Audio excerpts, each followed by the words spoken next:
All right, so we are here to talk about listing presentations today and getting a pre-listing presentation designed in Command under the Design section, editing it, customizing it, and then we'll wrap up with the actual residential real estate listing agreement exclusive right to sell. One moment, I do have...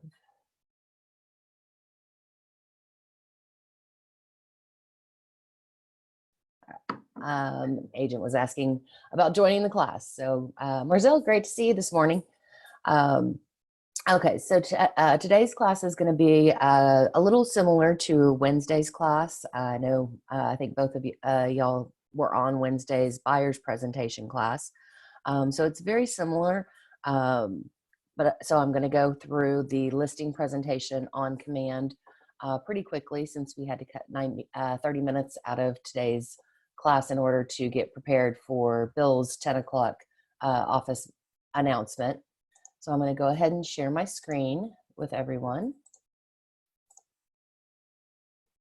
And you should now be seeing my Command. This is my home page in Command after opening the program. We are going to go down to Designs, which is down here almost to the bottom. It's the little square looking piece of paper with the pencil. We are going to go into Designs. Inside Designs, this is a completely separate class, but I will go over briefly kind of the overview of the Designs applet. This is your main design page. This is a combination of all of the designs that you have created. If you do have more than 12, you will have to come down here and forward to the next page to see all of them. If you know specifically what you're looking for when you're here in design, say you created something and you just wanted to go back and edit it, these tabs across the top will give you design specific pages. So if I click on my landing pages, it will give me just the landing pages that I've created. If I click on social, it'll give me just the social ones that I've created, and so forth. Today we're going to go into a print template. You do not have to go into print here into your to show your print templates before going in, but if you do, you can.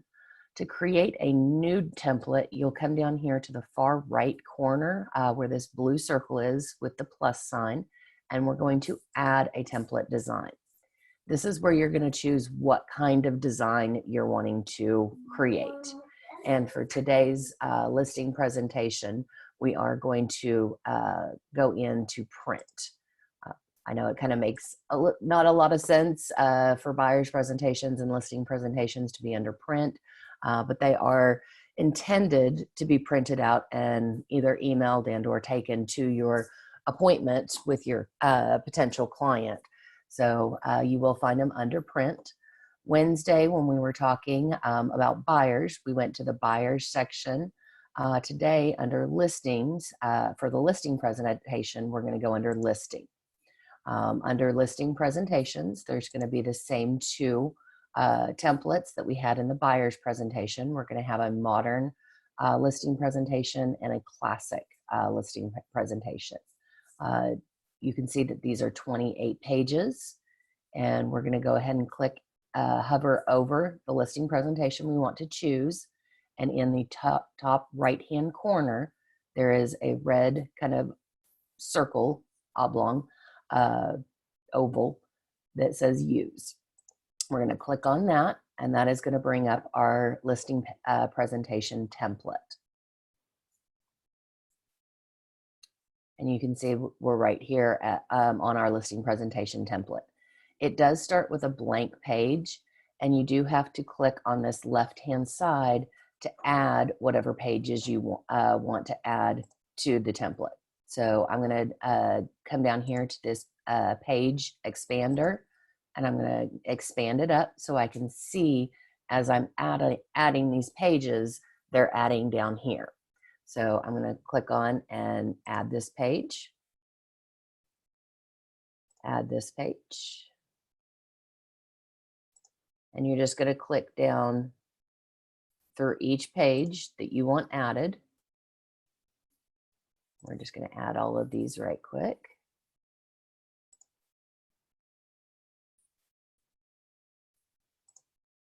It's going to take us just a few minutes to add all 28 pages.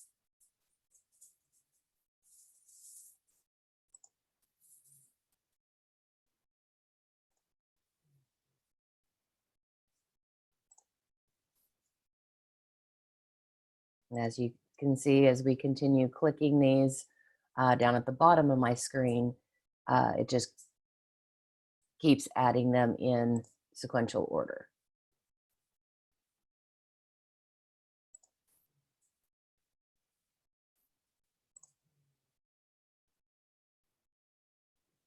We've got 18 pages.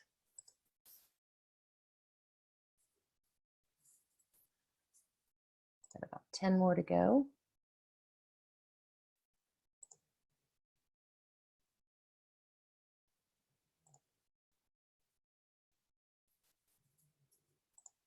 You can add all of these in the beginning like I'm doing now, or you can add them as you're updating each individual page.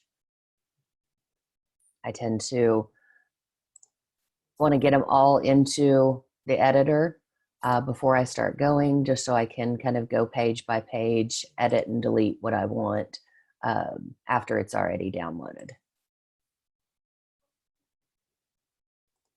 We're almost to the end.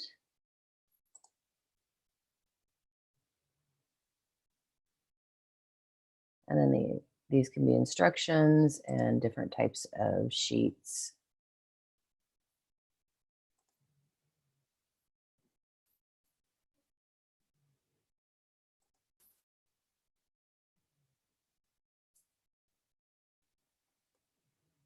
Okay, so now we can come down here to pages and expand our pages, show all pages, and now we can see what pages we have.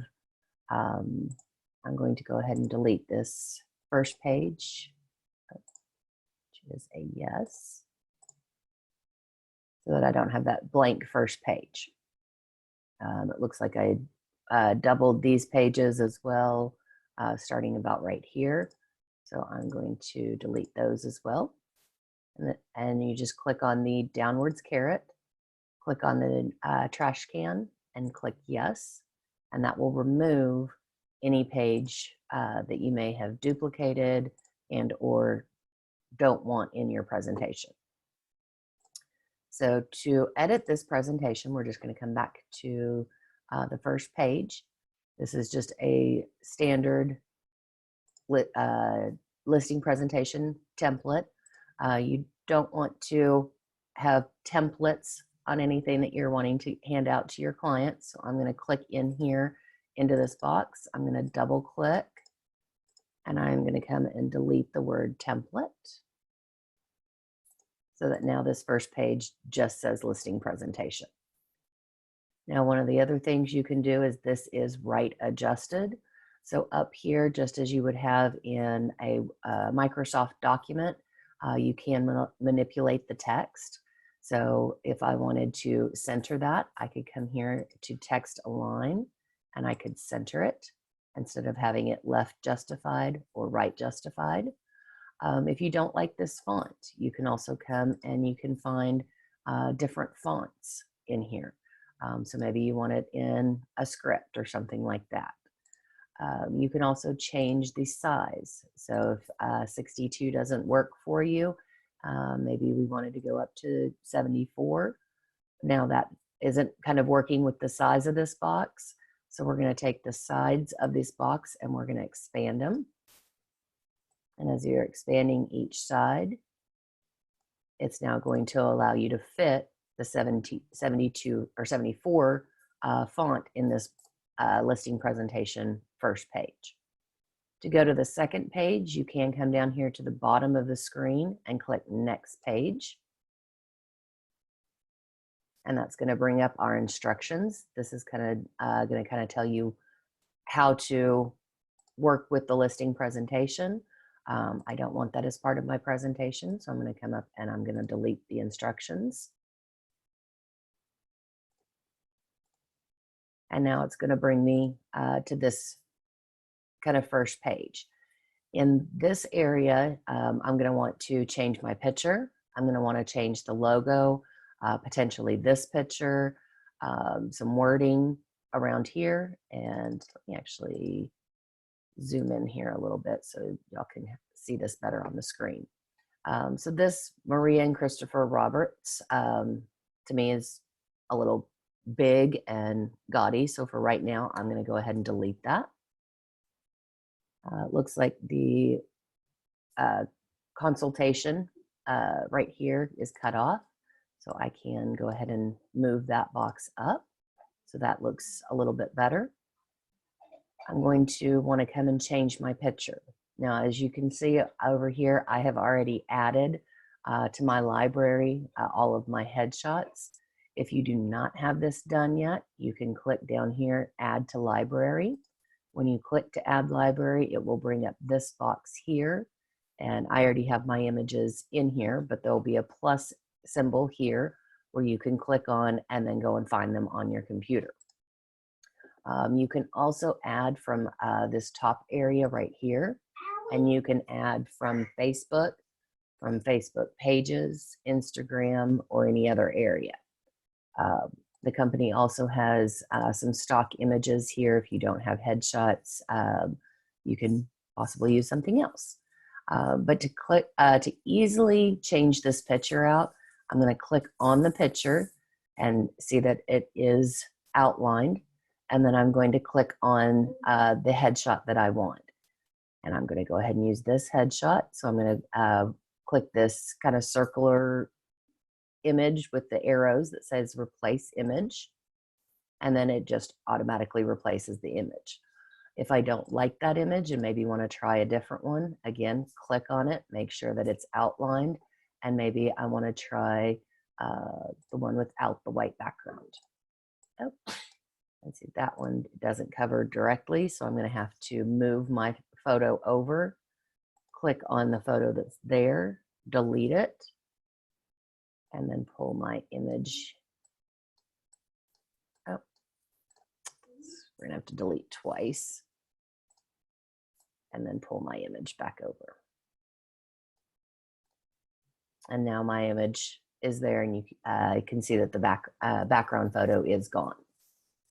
Same thing with your logos. If you come into logos, sorry guys.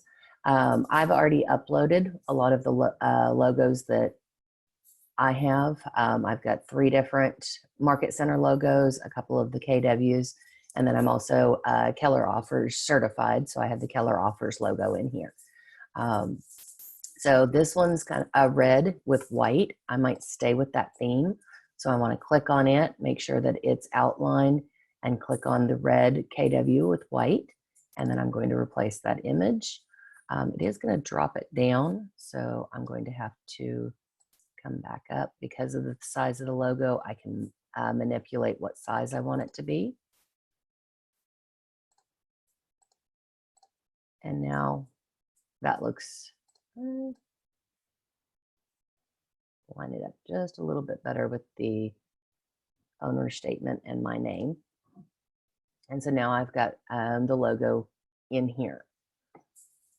One of the other things that we were talking about in the buyer's presentation is on these pages where you have market knowledge.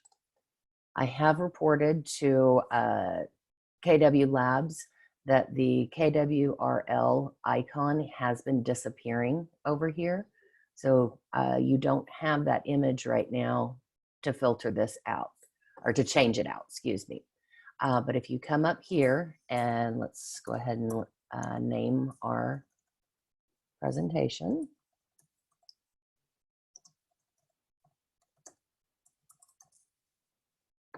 And we're going to come to File and Save.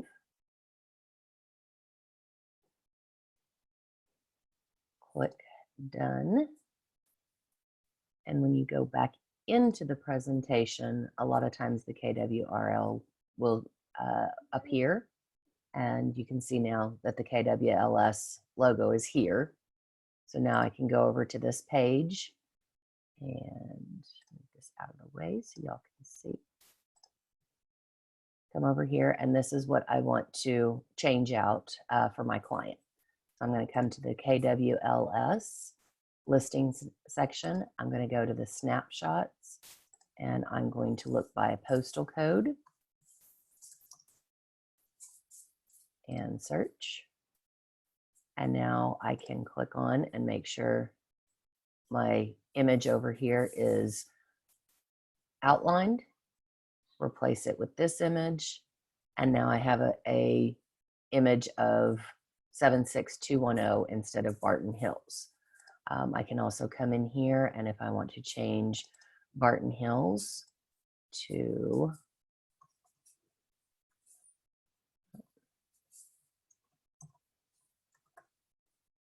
Corinth, and see it doesn't really fit with the lettering, so I'm going to have to click out of it, make sure it's outlined again, expand this over, and delete the Hills part. And now it says what's happening in Corinth with this image.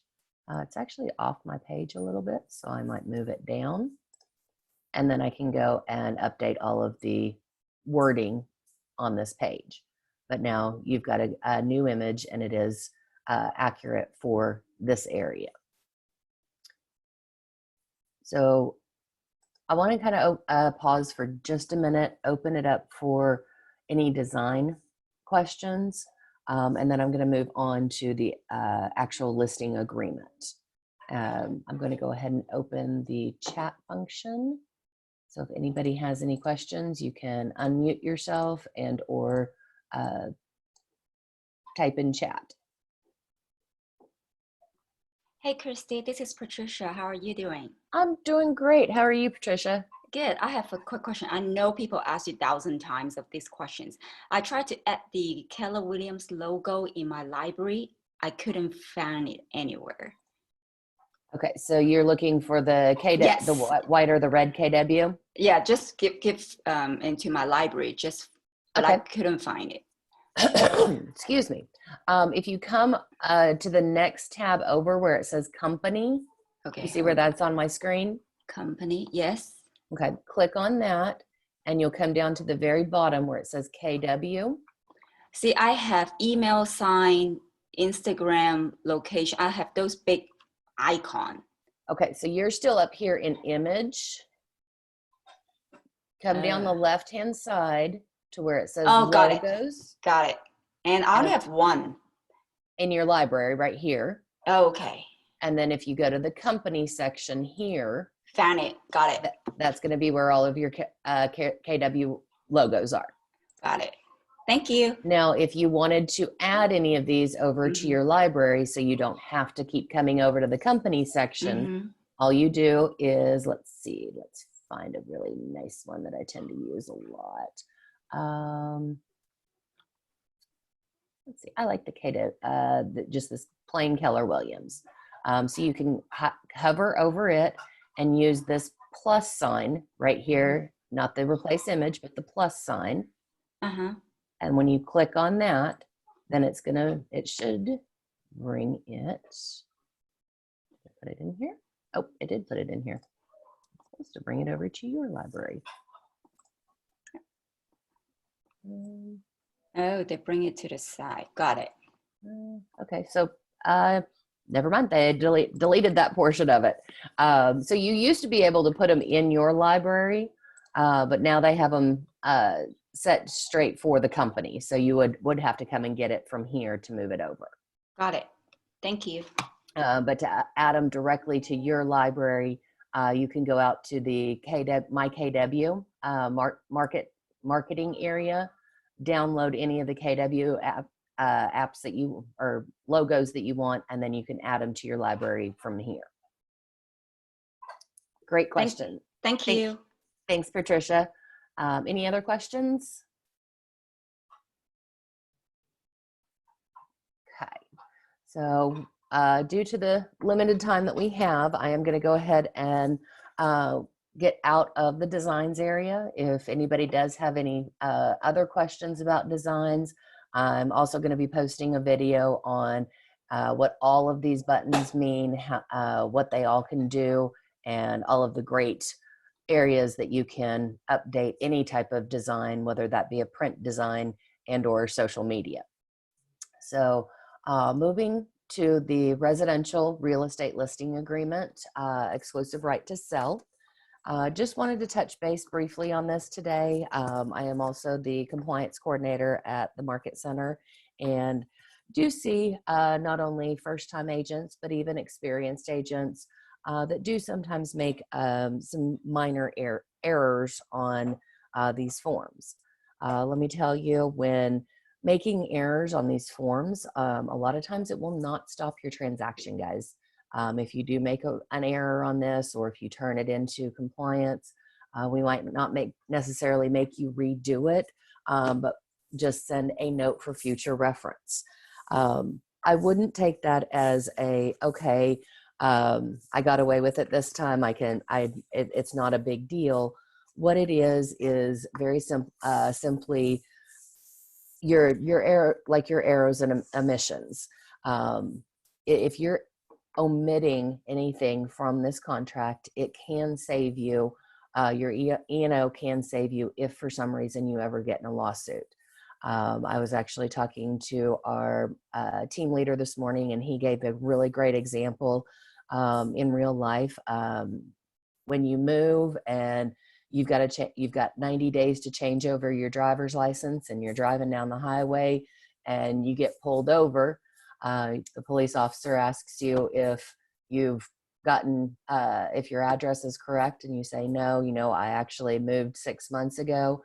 Well, now not only do you have a speeding ticket, but now you have a ticket for an inaccurate address on your driver's license. So it can compound, and it's just very important. We never ever want to see ourselves in a lawsuit. We never want to wake up in the morning and say, yep, today's the day we're going to get sued, but it happens. Our clients can file lawsuits. They can file grievances with TRAC, and we just need to make sure that all of our paperwork is as accurate as possible.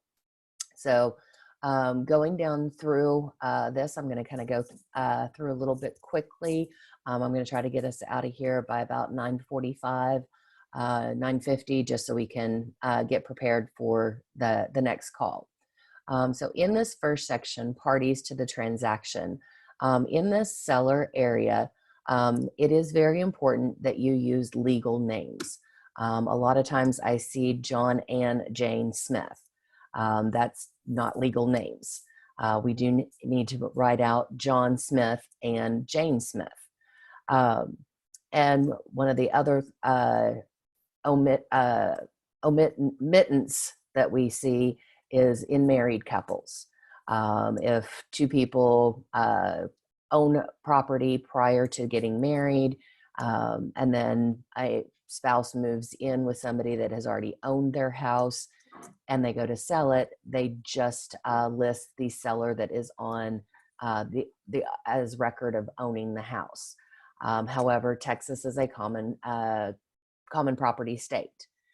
So if John Smith owned his house and married Jane, Jane moved in with him, now John Smith and Jane Smith need to be put as sellers as parties to this transaction. The exception to that is if it is an investment property. If John owned a property prior to getting married, John and Jane did not live in it, it was an investment property, Jane would not have to be listed as a seller to that transaction because it's investment and not a homestead property. If you have any questions, if you take an appointment and are going through the tax records and just have a question about that, always feel free to reach out to Liz, our broker. She can guide you on whether there's additional sellers to a listing or not. The second one is the brokerage. We are Keller Williams DFW Preferred. That is the broker who has sponsored your real estate license. We are now at 1199 South Beltline Road. I do still see a lot of addresses back at 546 Sandy Lake. It's a small minor detail on a contract, but in a lawsuit, it can come back to hurt you. It is part of errors and omissions. You are incorrectly stating the address of the brokerage. So make sure that you are putting information on these contracts as accurately as possible. Christy, I have a question. Is that the zip code? Oh, no, it is not. Okay, I was like, I've been doing the wrong zip code. Okay. Nope. That's the wrong. Sorry, guys. I was typing this in at about 10 o'clock last night. So I put my home zip code. So the Capel zip code is not 76210. It is 75019. So that's a great point. If I was to use this and this is an error, I'm using the wrong zip code on my brokerage, and this would be considered an error on a contract. So great point, Marzella. Thanks for pointing that out. That's okay. So properties. Most of us use realist tax for property legal descriptions. You can also, if it is not in realist, or if you want to confirm that realist is correct, you can also find the legal descriptions at any of the tax assessor websites. Most counties have a tax assessor's website, or it might be a page of the actual city's website. But I would recommend at least 2 different references to ensure that you are indeed listing the correct piece of land, home, whatever you are listing, condo. Going through this, most of us know lot, block, subdivision, city, in what county, and also known as the actual physical address. Going down to improvements and accessories. These are very important paragraphs to be going over with your sellers.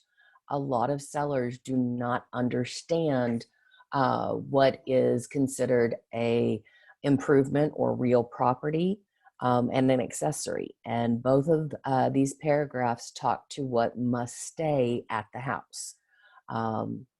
I've heard stories over stories of people not understanding that certain things are considered accessories and taking them at move out, and agents having to go and buy what their clients thought were going to remain in the house.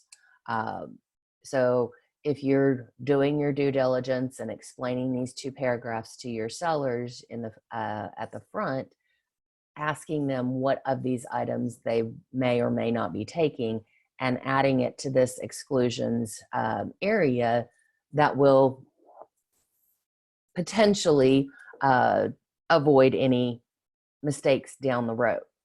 Now note that just because that you have written it down in this exclusions area and you and your seller are in agreement that something will be removed from the property, that does not mean that it is legal until it is in the contract.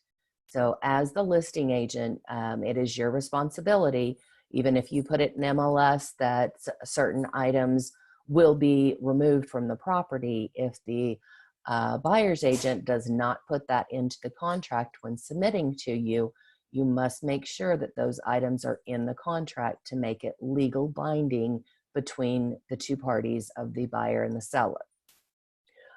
It does not matter that it is in your contract with the seller.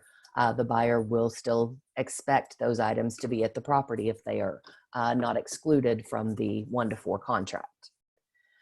This is an area that seems to be skipped many times. It is left blank, whether the property is or is not in a mandatory homeowners association. I'm not sure if this is just because it's at the bottom of the page, or if it is really one of those things that agents just aren't doing their due diligence prior to going out on a listing appointment, and not verifying if it is or is not in a HOA. But make sure that you see that, and that we don't omit that information from those boxes. Listing price. A lot of times listing prices can fluctuate. It can be to be determined. You're not ready to actually list a price at the time that you're sitting around the table, and you're still assessing, talking to your sellers, and coming to an agreement on what that price is. It is okay to put TBD here. I know there is an issue in DocuSign right now, where DocuSign is requiring a number value here and not TBD. So if you did want to put in here a 0, you can, and update it later with an amendment to the price. You cannot come back here and mark through it, initial it, change it. If the listing price is changed after a exclusive right to list is or sell is signed, it does have to be done on an amendment. Next is term. So the terms, listing begins and ends. I did not know this actually until last night when I was doing my research. But a term on a listing agreement cannot be longer than 12 months. This is not a TREC rule. It is actually due to the MLS data tracker. And when entering information in MLS, it will not allow you to list a property for longer than 12 months. So if something takes longer than a year for a house to sell, you will have to enter into a second agreement for that second year. The second section of this is if sellers enter into a binding written contract to sell the property before the date this listing begins, and the contract is binding on the date the listing begins, this listing will not commence and will be void. So if what this says in plain English is the day that you're signing this listing agreement is the day that it should begin. I know a lot of people will talk to sellers and say, you know what, I'm not quite ready to list my house, but I'm almost there. So let's begin the listing at the 1st of May, and we're sitting on April 3rd. So you go ahead and begin this listing on May 1st. If that property goes into a contract in between April 3rd and May 1st, it is a binding written contract to sell, and that this listing will not be valid. So even though your listing is not going to go live for a month, I would highly recommend, and so does Liz, the broker, that this date start the day that it is signed, and then you can use an amendment or later in the contract to delay the actual listing for 30 days, 45 days, and we'll get to that in just a minute. Broker's compensation. This very first box right, number 1, A1, is the total amount of commission for that listing. Whether market standard right now is 3% to a listing agent and 3% to a broker's agent. So I normally on a standard listing agreement see 6% here. But as we all know, this can be any number that is negotiated between you and your client. The second line here that is blank, what I see on this line quite often is an altered agreement to the commission if the listing agent procures the buyer. So if it is a intermediary status with you representing both sides, not necessarily just the brokerage itself with another agent, but a situation where you are transacting both sides, most listing agents will reduce their overall commission from the total 6%, reducing that to a lower number. Again, that is completely negotiable within the state of Texas, and your right to negotiate that with your client to whatever your business will allow. Just know kind of these paragraphs under earned and payable, they're pretty straightforward. And any other compensations. The next page right here on other fees and reimbursed expenses. Be careful on this section. These are for reasonable expenses over what normal cost of business is. So if you are an agent that has hired a transaction coordinator and you pay a transaction coordinator $200 to do all of your paperwork for your listings, that is not a reimbursable expense or a fee. That is a cost of doing business within your business. So just be very careful when you're adding additional fees, additional reimbursement expenses in this area. The protection period, same as kind of what we described on Wednesday, applies here. So the protection period can be for 30, 60 days, 90 days, whatever you want to put in this blank right here. However, again, it is the protection period starts the day after the listing ends or expires.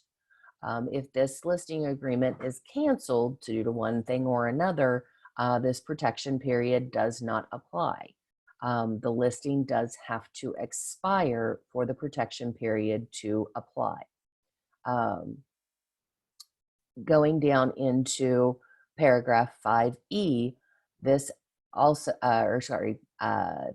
paragraph or section 3, it does state that in paragraph 5E survives termination of the listing. However, it will not apply if the seller has already agreed to sell the property during the protection period, the property is exclusively listed with another broker, and the seller is obligated to pay the other broker a fee for the sale. So very similar to the buyer's representation agreement, if a agreement does end or expires and they immediately go into contract, under contract with another broker who is a member of the Texas Real Estate Commission or Texas Realtors, this protection period will not apply. County, all payable to brokers paid in cash in Dallas.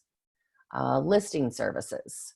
Listing services, this is where you're going to be talking about how you're going to list their property. There we go. Sorry, I was on the wrong page. So in listing services, most times we will check box 1 that the broker will file with one or more listing MLS according to the following.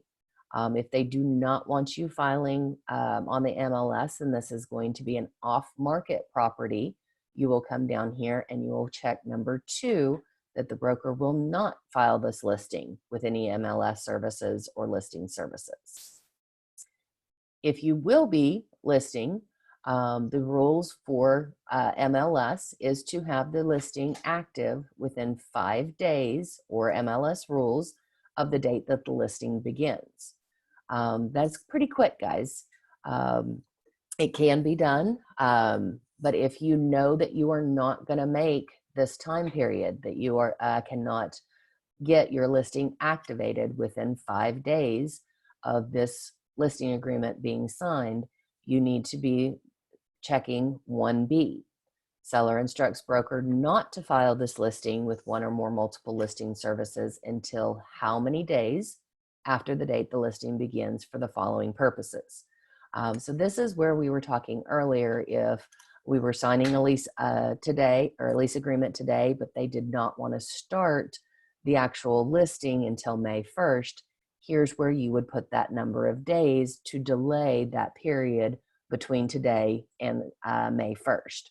So if that was 27 days, 28 days, you'd put 28 days in here, and for the following reasons. Maybe they're doing a make ready service on the property. Maybe they need to paint or do some landscaping or anything.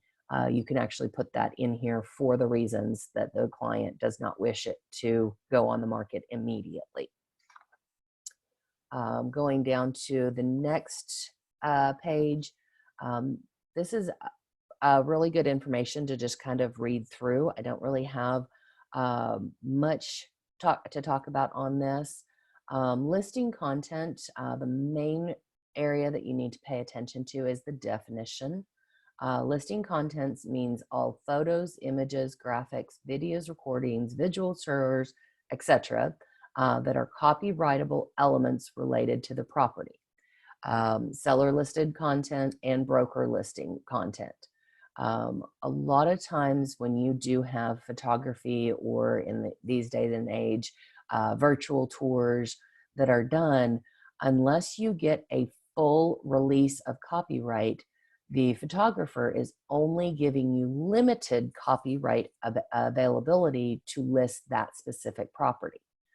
If you do use those photos in any other type of marketing after the listing has been sold, then you are in violation of the limited copyright that you have received.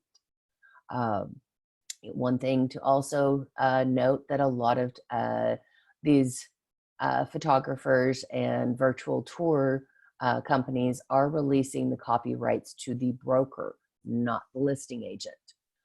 So even though the listing agent is the one that is paying that invoice and paying for those photographs, they are not releasing it to you as the listing agent. They are releasing it to your broker who owns that listing. So be very careful with these copyrights and what you're using and what you're agreeing to with your vendors. The next section down here, CSS has changed. The company is now called Showing Time. I still see a lot of blanks filled out here with CCS, Central Showing Time, or Central CSS. So make sure that you are updating that to the correct name of the company. On the next one, this very top line, this is also an area of special note. I see this skipped a number of times, just maybe because it's a small box on the top of a page. But you need to make sure that whether we are or are not authorized to place a key box on the property. Leaving these blank could open you up for E&O. The next section down here in cooperation with brokerage, I apologize, and I actually did this incorrectly on this example, so please note to what I'm saying and not what I'm actually showing you here. If you are an MLS participant, this section is going to talk about what you're going to pay as the listing broker to the cooperative broker. So in most times, you do a 3% on a cooperative buyer's agent brokerage. In the state of Texas, we do not do sub-agent. So there should not be a number 3 here. This should be a 0. Same as down here on non-MLS brokerage. We do not do sub-agent in the state of Texas, so this number should be a 0.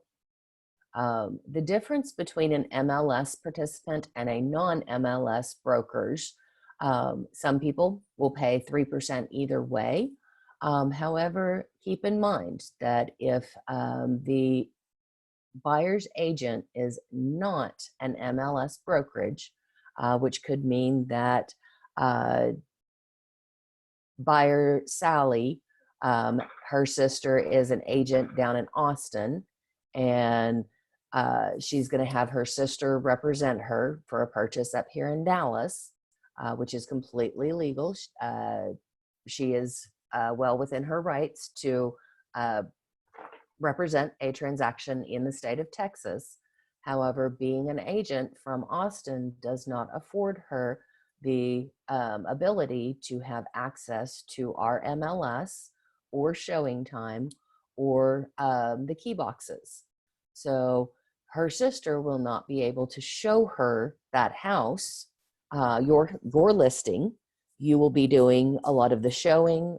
You will be the ones meeting the inspectors. You will be the ones opening the house a number of times because her sister does not have access to the MLS and opening the key boxes.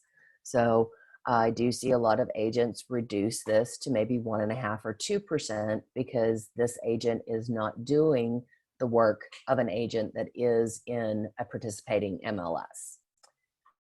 Intermediary or non-intermediary status, you do just need to discuss this with your client and be able to explain to them what intermediary status is and note that it is within our brokerage, not within Keller Williams. So if it is a listing from a Keller Williams Central 75, that is, even though it's a sister market center, it is not the same brokerage. So that would not be an intermediary status. It would be just intermediary within our brokerage. So just make sure that you're understanding and going over that with your clients. Broker's authorization. This is actually the section where your clients can refuse or remove their listing from the internet, whether that be the entire listing does not want to be displayed on the internet or they don't want their address displayed on the internet. This is, again, solely at the discretion of the seller. Brokers authorized to market the property with following finance options. Make sure that you're not checking all of these like it is done here. Make sure that you're discussing this and really looking at what options your seller does want to accept. If they are not going to do owner financing, then you need to make sure that you're not marketing owner financing or checking this box. If it is an older house, if it is kind of a fixer-upper, you are not going to be accepting offers for VA or FHA on a fixer-upper. So maybe just marking conventional and or cash on a fixer-upper type property. The next section, paragraph D, this all talks about authorization granted to the listing agent for marketing purposes.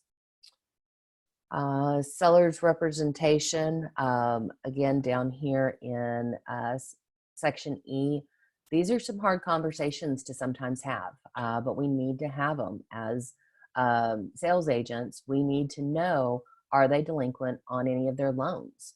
Is there any financial obligations to the property? Mortgages, home equity loans, second mortgages, any homeowners association fees, taxes. Are there any liens on the property or other encumbrances? These could be this could be their current mortgage. I mean, they could have a tax lien, they could have an M&M lien. We need to know that before we're listing the property, and that we can walk through them through that with them. Again, like I said, this is sometimes a difficult conversation, and if you don't know exactly how to approach this with your seller, reach out to your broker, reach out to Liz. She has some really great role-playing skills and can kind of direct you in how to kind of broach these questions and these subjects with your seller. The last thing I'm going to go over and kind of wrap up this call so everybody can get ready for the next one is going to be the addendum.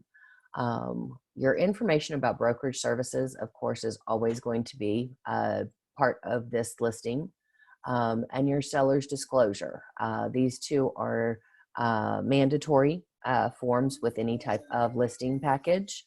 The rest of these forms, go down and ask yourself whether they apply.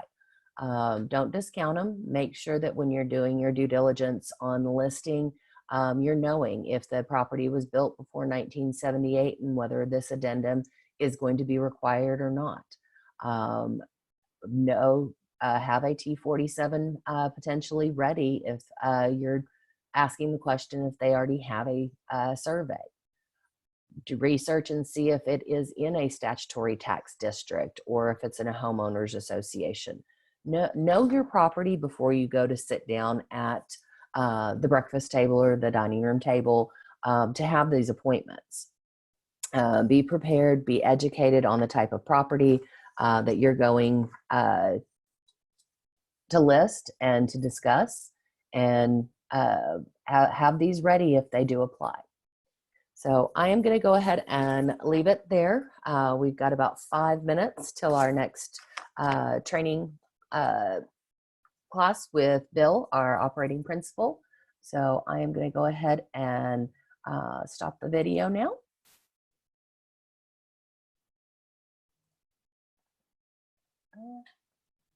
Let's stop sharing. Thank you, Christy.